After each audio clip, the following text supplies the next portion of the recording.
Pertama kuncinya adalah menahan nafas, kemudian mengatur nafas, otak lebih tenang, pikiran juga lebih tenang. Dan umur bisa lebih panjang. Iya. Nah, itu dia. Kuncinya adalah itu ya. Ya. Mudah-mudahan dari hari ini kembali ke yang dari ini kita berusaha ya.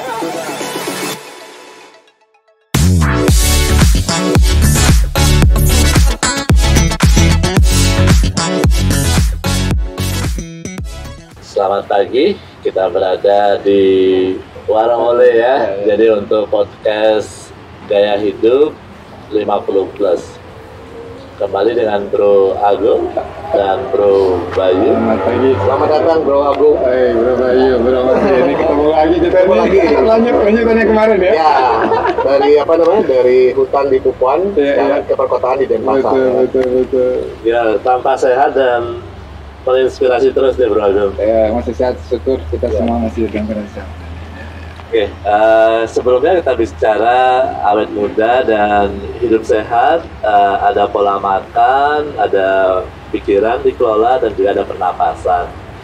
Yang untuk pernapasan mungkin Bro Agung bisa cerita nih, jadi apa yang sudah dilakukan untuk bisa tetap glowing dan awet muda nih. Glowing ya. Hari ini kelihatan tambah glowing nih kayaknya. Berapa kali pernapasannya?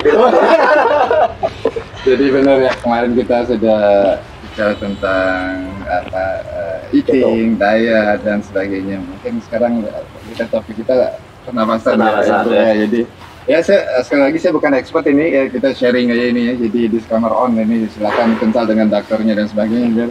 Ya. Yang saya tertarik tentang pernapasan adalah sangat vital. Jadi orang mengatakan kalau kita nggak makan bisa 3 minggu bertahan. Ya. Kalau kita nggak minum bisa mungkin 3 hari kita bisa bertahan ya. Tapi kalau bernafas 3 menit baru 3 menit. Udah 3 menit. Saya cuma bisa nahan nafas 1 menit. Itu mungkin nggak sampai, benar luar biasa. Jadi kita nggak take it for granted. Jadi ternyata bernafas sangat penting. Sama yang benar dan cara bernafas kita. Cara bernapas itu penting dan harus benar ya. Itu kalau bernapas yang benar itu tipsnya bagaimana? Iya. Ini saya mengacu ke salah satu teknik yang sebenarnya banyak teknik ya untuk bernafas yang bagus sesuai dengan kebutuhan. Ada yang istilah pranayama, ada juga yogic breathing ya. Dan yang saat ini yang saya interest adalah mungkin nafas yang jelas harus melalui hidung. Ya, harus melalui hidung ya. Hidung itu di yang bagus ya menurut teori ini. Kalau saya boleh, ini saya bukan ada hubungan dengan ini, tapi saya sangat inspired by yang dokter Buteyko ya. Dokter siapa? Buteyko ya. Jadi Dokter Buteyko. Ukrainian dokter yang menemukan bahwa orang yang sehat beda dengan orang yang nggak sehat. Itu melakukan survei, ternyata banyak influence dari cara bernafas. Iya, jadi ada yang bernafas dengan mulut kita tanpa sadar, kan sering kita bocor bernafas dengan mulut, jadi kurang sehat. Betul, kadang-kadang kita nggak sadar ya, mungkin ada problem di saluran pernapasan, kita hanya bernafas dengan mulut ya. Betul. Ya. Jadi yang saya alami, saya sering block nose gitu, jadi hidung tersumbat dan sebagainya. Begitu saya lihat teknik ini sangat membantu. Jadi karena otomatis kalau hidung kita tersumbat, kita pakai mulut juga, jadi mereka sehat kan gitu ya bro ya. Jadi ya kita mesti napas melalui hidung dan bisa merilis block nose ya. Jadi kalau ada tersumbat dan sebagainya salah satu. Jadi kalau misalnya ya kan orang kadang-kadang, kalau saya dulu ya bangun pagi kadang-kadang kan agak tersumbat gitu ya. Itu bisa membantu memang. Ya. Sangat membantu. Saya sendiri mengalami. Jadi ada latihannya, kalau di sana disebut mungkin dia harus latihan kayak control pose gitu ya. Jadi menahan nafas ya. Belajar menahan nafas, berapa lama kita bisa menahan nafas itu juga perlu latihan. Karena pada prinsipnya less is more. Ya, jadi kalau kita bisa bernafas hemat, efisien, bisa panjang umur juga, panjang sehat. Iya. Oke. Ya, malah penelitian dari si dokter itu sendiri yang mengajarkan. Dokter itu saya survei, beliau menemukan bahwa banyak orang yang artinya yang sehat itu karena dia disiplin nafas melalui hidung, sementara dia yang kurang sehat sering menggunakan mulut. kurang lebih seperti itu. Kalau balik ke cara bernapas yang benar adalah melalui hidung Iya, itu prinsipnya. Nah, selain cara yang benar, apa lagi yang mungkin bisa di sharing ya? Jadi untuk hidup lebih sehat, awet muda dengan teknik pernapasan ini. Ya, saya kira dengan teknik pernapasan ini sangat bermanfaat bukan hanya fisik, psikis juga, spiritual juga. Ya. Jadi cuma fisik, ada kepikiran juga. Betul, pikiran dan sangat berpengaruh. Orang spiritual mungkin banyak teori kalau kita punya istilahnya monkey mind ya, banyak thought dalam sehari berapa thought bisa terjadi kan. Ya. Itu nggak bisa dibendung kan, itu bisa di calm down dengan kita konsentrasi nafas. Lebih sangat banyak manfaat. Oke, jadi dengan melatih kita bernafas dengan benar melalui hidung, ya, itu akan berpengaruh dengan pikiran kita. Betul, main juga. Betul, main emosi.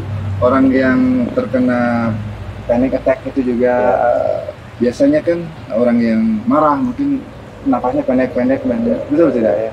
Kadang yang sering dilatih kalau dulu masih muda sering ada emosian. Pas emosi itu yang dilakukan adalah tarik nafas dan rilis. Iya. Itu berhubungan kira-kira untuk cara meng-calm down pikiran. Betul, betul. Secara natural ya itu yang terjadi ya. Tapi sebenarnya cara bernafas kita men-trigger emosi dan pikiran kita. Jadi itu saling berpengaruh. Jadi kenapa tidak kita atur nafas kita sehingga emosi kita pikiran kita menjadi lebih tenang. Gitu. Jadi dengan bernafas less is more yang saya bilang. Tapi benar itu deh. Kalau misalnya kalau kita ada panic attack atau kita worry dengan sesuatu, tiba-tiba mungkin nafas mulai kayak bisa jadi tersengal-sengal atau mungkin agak susah bernafas. Ya. Itu memang berpengaruh ke pikiran sekali ya. Pasti. Ya, simpel sih kayaknya ya, disuruh melatih nafas gitu ya.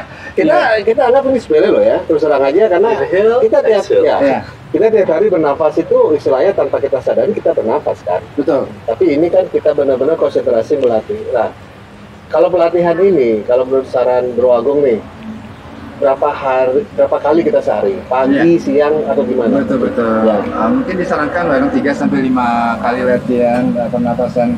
Mungkin teknik tertentu kayak ini khususnya mungkin dalam sebulan mungkin akan ada hasilnya yang lumayan 3-5 kali sehari. Kalau keseharian Bro Agung ini yang bisa ditularkan ini apa ya? Yang keseharian yang sederhana ya untuk merubah dari yang kurang bagus menjadi lebih baik oleh pelatih pernapasan. Ya. Kalau saya sangat concern dengan pernafasan ini. Satu untuk saya bilang tadi saya mengalami sering block nose juga nafas ini teknik ini juga bagus untuk asma yang menderita asma ya. Oh iya. Karena dia sebenarnya dikatakan dia chronic hyperventilation disebabkan, jadi menyebabkan chronic disease kayak asma dan sebagainya. Ini dengan kita mengatur nafas, karena kalau kita nafas berlebihan latihan nafasnya berarti kita terlalu banyak merilis CO2. Sebenarnya CO2 sangat diperlukan dalam tubuh. Gitu.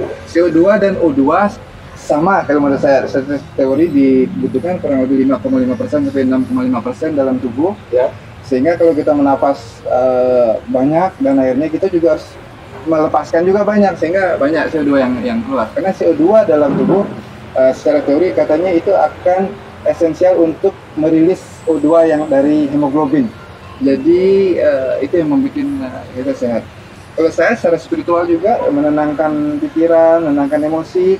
Kita mulai dari nafas yang pelan, light ya, artinya quiet sebenarnya. Nafas yang benar katanya itu menurut teori ini adalah nafas yang quiet, gimana ya, tidak kayak orang snoring dan sebagainya itu sangat ini bersuara ya. Kebetulan kita berdua ini snoring.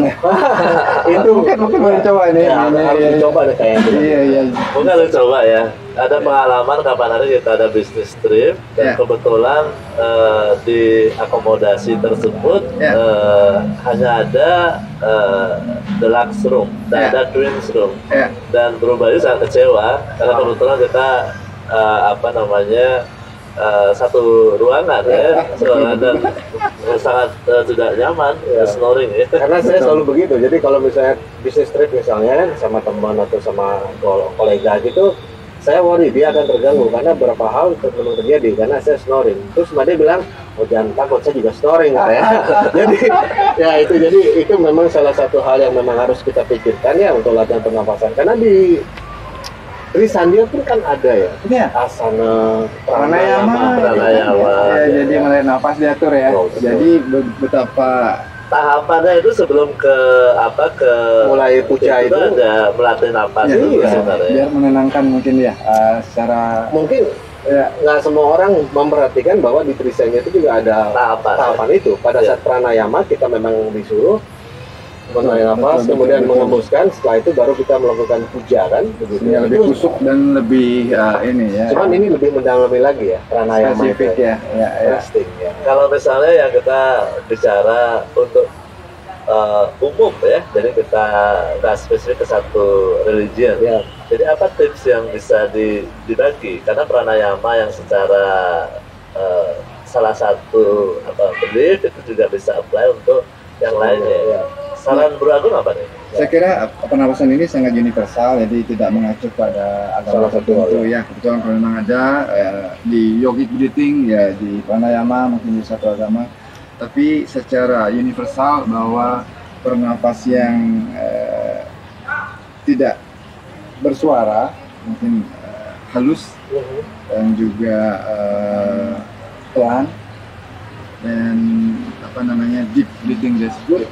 Deep breathing beda dengan ini ya, kita bernapas yang banyak kita mengeluarkan ini. Deep breathing artinya kita bernapas pelan tapi sampai ke ini ya, mungkin diaphragmatic breathing, belly breathing sehingga ke dalam masuk pelan.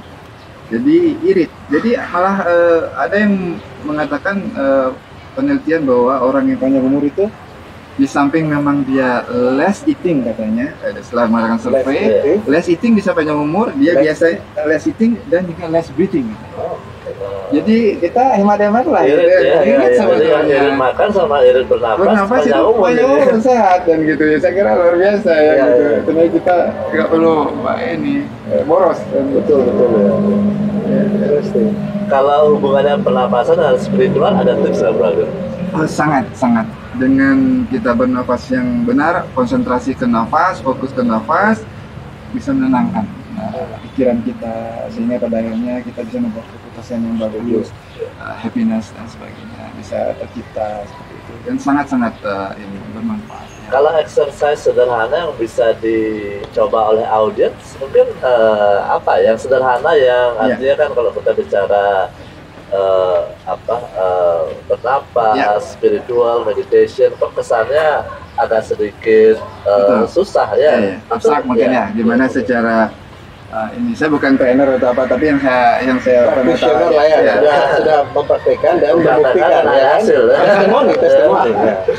Ya ini pakai sendiri sendiri artinya yang disarankan. Jadi seperti dibilang less breathing itu sebetulnya disarankan sehingga kita mencoba untuk latihan dengan yang disebut dengan control pause. Jadi belajar menahan nafas. Ya mungkin breathe in, breathe out, duduk yang mungkin yang tegak. Posturnya.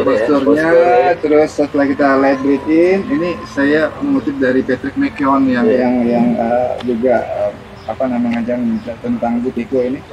Breathe in, breathe out, let in. Let breathe in, let breathe out. Setelah itu di pitch the nose. Jadi di sini sampai kita tahan sampai dengan keinginan untuk bernafas yang pertama. Itu kita lepas. Mestinya kita bisa sampai 25 detik mungkin ke atas. Itu yang mungkin yang bagus. Kalau masih belum, berarti kita masih boros bernapasnya. Ya itu bisa berimpact kepada kasih. Ukuran bernapas yang irit itu yang tadi dibilang 25 detik maksimum. Ya untuk bisa menahan ya artinya dengan kita latihan begitu berarti kita akan bisa dalam 1 menit mungkin kalau bisa 5-6 kali tarikan nafas itu luar biasa akan efeknya. Ya kalau itu target kita kalau bisa gitu ya. Jadi ada ukuran, jadi nggak sembarang bernapas, tapi ada teknik yang benar ya. Betul, dan irit ya. Ya, dengan latihan kontrol pose tadi, dengan menahan nafas dan sebagainya, itu akan sedikit-sedikit akan kita bisa lebih irit nanti bernapasnya. Ya, jadi lebih sehat pada akhirnya, kan itu yang menjadi tujuan. Pada intinya kan kalau orang yang bernapasnya itu memang slow gitu ya, itu pasti lebih calm ya. Betul. Kalau orang yang nafasnya terlalu ngos-ngosan, itu memang I think benar itu teorinya itu. Teori itu tenang kita dan sebagainya. Tapi memang dibutuhkan mungkin kayak Wim Hof dan sebagainya dengan situasi tertentu. Kita mungkin lagi ada trap gitu ya, bisa jadi seketika ya secara otomatis. Tapi ini secara umum sangat-sangat menyenangkan. Saya setuju sih, karena kan pada saat kita lagi panik, kemudian lagi emosi, lagi marah, pasti tiba-tiba napas kita pendek ya. Betul. Kuncinya adalah menahan nafas, kemudian mengatur nafas, otak lebih tenang, pikiran juga lebih tenang. Dan umur bisa lebih panjang. Iya. Itu dia. Kuncinya adalah itu ya. Mudah-mudahan kita diberi ini kembali ke yang di atas, kita berusaha ya. Berusaha. Itu dia kan pada saat kita umur sudah mulai 50 itu kan itu sebenarnya sudah 5 dekade ya. Hidup di sini artinya kita memang harus lebih care lah ya. Mungkin cara makan, cara mungkin bernapas, spiritual, mungkin semua kalau di pikiran sangat itu ya. Semua terkonektif, nggak bisa cuma satu-satu aja dikerjakan. Olahraga mungkin ya itu sebut pasti, dan gerak itu penting sekali. Karena semua fokusnya ke ini kita ya, ke mind body connection. Iya betul. Fisik kita dengan olahraga, dengan makanan. Kemudian breathing tadi itu kan juga mempengaruhi sama kita punya soul. Sangat mind juga. Iya betul. Sangat apalagi yang bisa ditularkan ini untuk Bro Agung yang sangat menginspirasi awet muda dan sehatnya melalui pernapasan. Ini ya Bro Madi, Bro Bayu juga awet muda kita sharing. Jadi saya pikir dengan memperhatikan nafas, dengan bernafas lebih hemat, kita bisa dapat memberikan manfaat benefit terhadap kesehatan yang lebih. Ya, pada akhirnya panjang umur, ketenangan dalam membuat keputusan, juga happiness, kan semua sebenarnya ada di dalam kita ya. Jadi bisa calm the mind juga pada akhirnya juga. Jadi untuk pernapasan itu tidak selalu harus dilatih untuk yang umur 50 plus ya. Biasanya di saat yang sangat kritikal kan 20 plus itu emosian, temper. Kalau bisa dilatih juga cara bernapas yang bagus, akan juga mempengaruhi pikiran. Saya sangat setuju sama Bro Madi, betul sekali. Jadi tidak harus menunggu umur 50 ya. Jadi sudah 40 ke atas mungkin ya. Jadi malah waktu muda ya, sangat biasa dilatih sehingga bisa tenang dan dalam mengambil keputusan, dalam berinteraksi dan sebagainya. Betul sekali Bro Madi. Ya dari sejak dini ya, karena untuk kesehatan. Betul. Ini untuk yang sleep disorder juga bisa sangat membantu. Mungkin yang sleep apnea, mungkin yang snoring bisa, kalau kita udah biasa dilatih dengan disiplin napas melalui mulut, itu akan sedikit akan teratasi. Melalui hidup ya? Melalui hidup, maksud saya melalui hidup. Jadi salah itu. Karena sering bocor, kita ngobrol ini udah masuk sebetulnya. Jadi gitu, kalau kita selalu disiplin, berusaha terus, saya kira ada satu yang secara ilmu anatomi pun sebenarnya memang hidung itu sudah banyak mengandung untuk menyaring filter ya. Betul, karena dia fungsi hidung ada memfilter, menjaga suhu ya, hangat dan sebagainya. Dia bisa men-create katanya sebut dengan nitric oxide yang saya bilang itu. Sebenarnya itu adalah anti bakteri dan anti virus sebetulnya yang alami, yang sudah desain oleh Tuhan untuk kita di hidung kita aja yang kurang paham mungkin. Mungkin apalagi di zaman pandemi atau post pandemi ini sangat-sangat penting kita tahu bahwa bernapas dari mulut. Setelah itu baru masker mungkin kan begitu ya. Jadi sangat bermanfaat kita. Ya di saat pandemi memang bernapasnya pakai hidung dan double lagi ada masker. Ada masker lagi. Jadi kalau kita hemat dan kita bisa dengan bijaksana memakai masker dan tidak masalah. Kadang ada orang kan sampai kalau dia pakai masker kayak suffocation